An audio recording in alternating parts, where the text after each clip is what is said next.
Slick back. No, slick back. That's what I said. Slick back. No, nigga, I'm a pimp named Slick Back. Pimp named Slick Back. Pimp named Slick back. Nigga, are you deaf? I'm a pimp named Slick. Bismillahirrahmanirrahim. Assalamualaikum warahmatullahi wabarakatuh. Perkenalkan, nama saya Dini Albasari. Saya dari Prodi PG PAUD semester 3. NIM saya 186225532 dari Universitas Pancasakti Kampus B Tegal Danas Cikarang.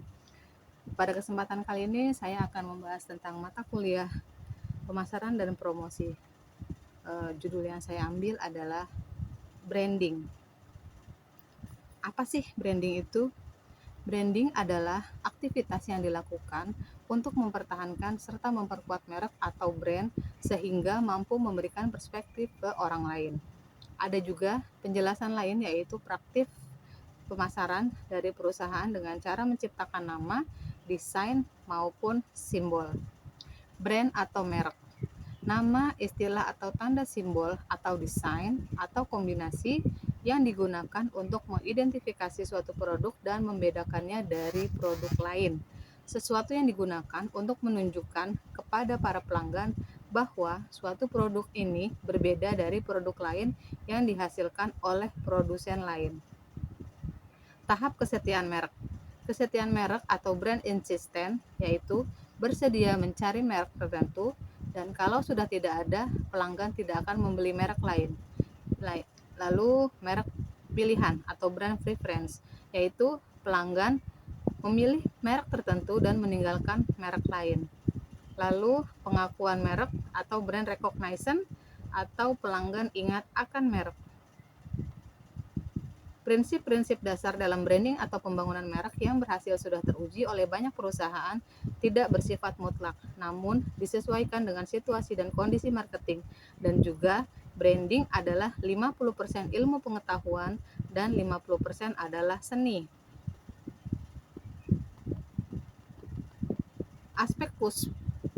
Aspek publisitas. Kelahiran merek yang kuat diperoleh oleh iklan, tetapi dari publisitas atau promosi terbaik datang dari perkataan orang lain tentang merek Anda sendiri. Misalnya berita di TV, seperti iklan Blue Band yang menjadi sponsor di berbagai majalah, buku, acara TV, atau tentang resep-resep masakan. Aspek pengiklanan. Aspek pengiklanan harus terus dijaga agar tidak mati dengan pengiklanan. Seperti contohnya Rinso, Indomie, apakah masih perlu iklan? Sepertinya tidak. Iklan diarahkan untuk membentuk persepsi konsumen bahwa merek lain adalah kita yang terbaik atau yang terdepan. Selanjutnya, tujuan branding. Tujuan branding adalah mampu menyampaikan pesan dengan jelas, memastikan kredibilitas Anda, mampu menghubungkan target pasar atau konsumen secara emosional, kemudian mampu menggerakkan atau memotivasi konsumen, dan terakhir memastikan terciptanya kesetiaan pelanggan. Segmentasi brand. Sebuah tim pemasaran atau pengiklanan selalu memantau situasi pasar produk tertentu untuk melihat seberapa jauh tingkat kepuasan konsumen. Dalam kebutuhannya, segmentasi pasar merupakan salah satu solusinya. Brand value. Brand value yaitu merek juga dapat meyakinkan konsumen bahwa mereka akan memperoleh suatu kualitas yang konsisten ketika mereka membeli suatu produk dengan merek tertentu. Merek dapat juga digunakan untuk mengurangi perbandingan harga karena merek adalah salah satu faktor yang perlu dipertimbangkan untuk membandingkan produk-produk dengan sejenis yang berbeda. Lalu cara membangun fondasi merek adalah memiliki positioning yang tepat, memiliki brand value yang tepat, dan memiliki konsep yang tepat. Menghitung nilai merek. Cara pertama adalah menggunakan replacement metode, yaitu yang disebut dengan cost approach. Yang kedua adalah market approach, yaitu metode di mana harga sebuah merek dilihat dari transaksi yang sudah pernah ada sebagai benchmarking. Yang ketiga, keempat, dan kelima termasuk dalam metode evaluasi yang disebut dengan income approach karena memang didasarkan pada nilai perjuangan atau probabilitas perusahaan. Dan yang Cara keempat adalah income split metode, yaitu income split method. Dan yang kelima adalah royalty relief method. Ini biasanya diaplikasikan untuk merek-merek yang bisa di-franchise atau dilisensi.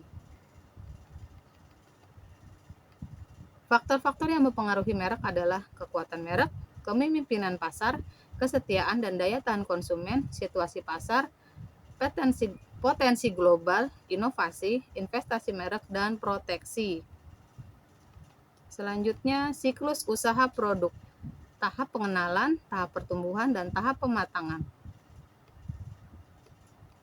Tujuan branding di perusahaan adalah tujuan utama dari branding perusahaan adalah membangun kesadaran dan citra yang kuat di mata konsumen.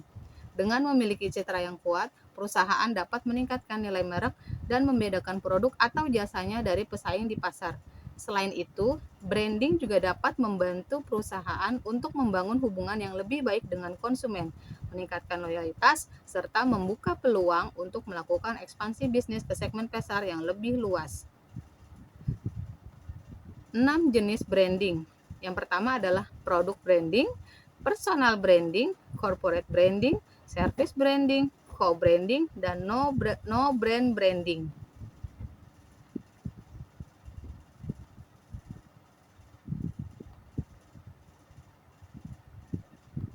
Selanjutnya adalah produk branding. Produk branding adalah jenis branding yang fokus pada pembangun citra atau identitas produk tertentu, bukan pada perusahaan secara keseluruhan.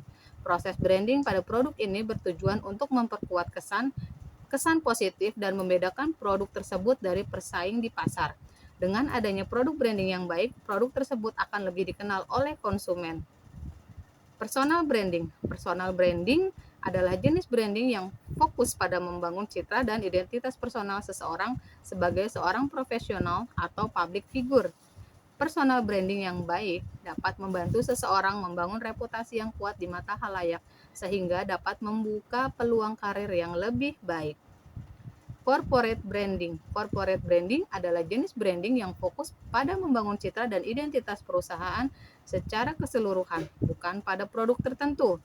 Dalam corporate branding, perusahaan berusaha memperkuat kesan positif tentang perusahaan dan menciptakan kesan profesional serta terpercaya di mata konsumen. Lalu, service branding. Ini merupakan jenis branding yang fokus pada membangun citra dan identitas jasa yang ditawarkan oleh perusahaan. Dalam service branding, perusahaan berusaha memperkuat kesan positif tentang jasa yang ditawarkan, menciptakan kesan profesional, terpercaya, dan bernilai di mata konsumen. Co-branding. Jenis branding yang melibatkan 2 atau lebih merek untuk menciptakan produk baru. Co-branding dilakukan untuk memperkuat citra merek dan produk yang ditawarkan sehingga dapat meningkatkan nilai tambah produk serta membuka peluang baru di pasar. Selanjutnya, no branding. No branding adalah jenis branding yang bertujuan untuk mempromosikan produk tanpa menggunakan merek yang terkenal atau dikenal secara luas. Dalam no branding ini, produk dijual tanpa merek namun dikemas dengan desain yang menarik dan menekankan pada kualitas produk itu sendiri. Hal ini dilakukan untuk menarik perhatian konsumen yang mencari produk dengan kualitas terbaik dan tidak terpengaruh oleh merek lain. Terima kasih sebelumnya. Wassalamualaikum warahmatullahi wabarakatuh.